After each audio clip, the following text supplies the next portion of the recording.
मैं इतने सालों से हलील से कह रही हूँ, लेकिन वो आज तक मेरे लिए चॉकलेट नहीं लाया। और कदीर ने कुछ ही मुलाकातों में उसे फूलों के साथ चॉकलेट्स भी दे दी। सच में इंसिया हैरान रह गई होगी। ये उजान नामी शख्स मुझे बहुत परेशान कर रहा है।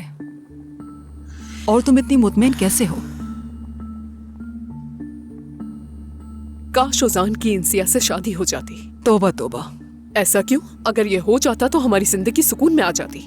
यहाँ काम करना, वहाँ काम करना, लेकिन आपकी बेवकूफ पोती ने सारा खेल बिगाड़ कर रख दिया। यानी उनके दरमियान ऐसी कोई बात नहीं है, तो फिक्र करने की जरूरत नहीं है। खुदा ना करे कि कभी ऐसा भी हो, खुदा माफ करे। लेकिन फिर इसने भागने की कोशिश क्यों की? अम्मी, आपकी पोती उनके घर की एक नौकरानी है बस। वो इसीलिए वहां से भागना चाहती थी क्योंकि उसे यहाँ शादी करने से डर लग रहा था। देखिए, ये फैसला उसके लिए अच्छा है। यानी कोई तो है जो उससे शादी करना चाहता है। अब तो उसे शादी कर लेनी चाहिए। उसको ये बताना जरूरी होगा कि उसका ताल्लुक कहाँ से है। इससे बेहतर कौन मिल सकता है इसे? वो एक सुलझा हुआ लड़का है, बहादुर है और समझदार भी है। उजान आतिफ साहब का पोता है और जिया साहब का नवासा है। तो बताएं, इंसिया को कौन कबूल करेगा? तुम कौन हो? एक दोस्त समझो। काउंट कहते हैं मुझे, काउंट जिया। क्या नाम सुना है मेरा? शुक्र करो तुम, सिर्फ खबरदार करने आया हूं।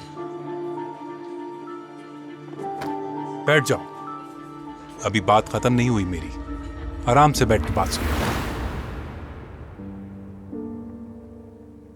अम्मी, आप ठीक तो हैं?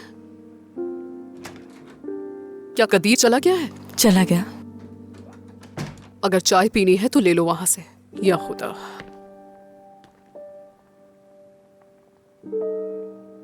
आप ठीक है दादी माँ?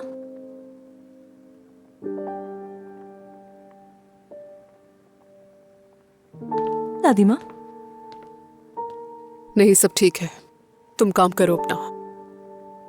मैं वाकई पागल हो जाऊंगी। क्या तुमने एक लफ्ज भी नहीं कहा इंसिया से? 50 बार बता चुका हूँ, सुनने को तैयार नहीं किसी की। मुझे कॉल कर लेते तो मैं वहाँ पे आ जाती। क्या कर लेती तुम वहाँ के नास? क्या ही कर लेती? तुम पहले भी बात कर चुकी हो उससे और मैं देख चुका हूँ। मेरा इरादा मुबीना के घर पे छापा मारने का। उससे जैसे सब कुछ ठीक हो जाएगा। अगर तुमने कुछ करना होता तो उसे जाने ना देती तुम यहाँ से। ये सब कुछ बिगाड़ा ही तुमने खुद। माहिर, मुझ पे इल्जाम लगाना बंद कर दो। घबराहट के मारे यहाँ जान निकल रही थी मेरी, और ऊपर से तुम फोन का भी जवाब नहीं दे रहे थे। अरे जानबूझकर नहीं किया, क्यों परेशान कर रही हो मुझे? तुम तो मुझसे ज्यादा परेशान हो रहे हो माहिर। ऐसे परेशान नहीं हूँ, मुझे पता है ना उसकी गैर मौजूदगी में क्या होगा तुम्हारे साथ। हाँ, मेरा उससे कोई ताल्लुक नहीं, फिर भी सब हल करने की कोशिश कर रहा हूँ मैं। उस 2% की लड़की के पीछे मारे मारे फिर रहे हैं हम लोग। क्या हल निकालूं मैं? मैंने तुमसे पहले ही कहा था कि तुम्हारे नाना से बात करनी चाहिए हमें। उनके पास हल होगा। क्या हो गया है तुम्हें? मैं जाकर बताती हूँ उन्हें। रुक जाओ, हरगिज़ कुछ भी मत कहना उन्हें। उनसे बात करोगे तो ये याद रख लो, ये सूरत हाल और बिगड़ जाएगी। इंसिया की शादी नहीं हो पाएगी, ये तय हो गया। तुम क्या करोगे माहिर? इंसिया है क्या यहाँ पे? नहीं ना? देखो, इंसिया को बहुत डराया गया है। अगर जिया अंकल हमारा साथ देते हैं तो यकीनन इंसिया का डर खत्म हो जाएगा। उन्हें इस मामले के बीच नहीं लेकर आओ नास, समझ गए?